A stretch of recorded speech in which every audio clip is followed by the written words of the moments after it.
Welcome back to the bi-weekly Tuesday Tech Tip from the Kane County ROE. My name is Phil Morris, Director of Operations and Technology. Today we are going to review the rules and regulations you must follow to fly a drone in the state of Illinois.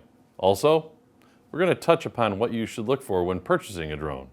It is important to note that drones, or unmanned aerial vehicles, are subject to regulations and restrictions in order to ensure safety and protect privacy.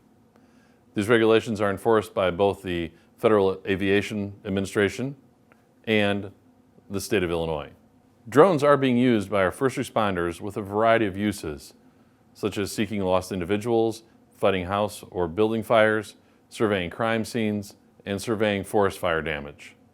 This is just a small sample of how drones are becoming a huge part of first responders' arsenal of tools to keep people safe.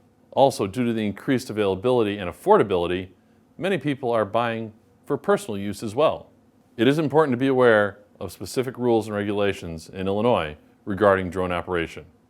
For example, drones cannot be flown over people or vehicles and must be flown within the operator's line of sight at all times.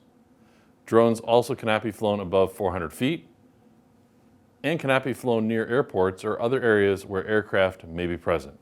When purchasing a drone, there are several key factors to consider to ensure that you get a model that meets your needs and provides the best value for your investment.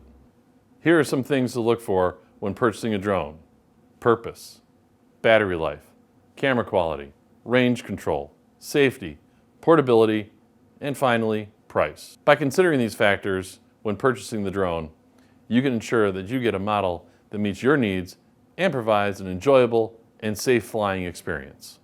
Visit kaneroe.org/TuesdayTechTip for other tips and resources, and don't forget to share this video on your social media feeds.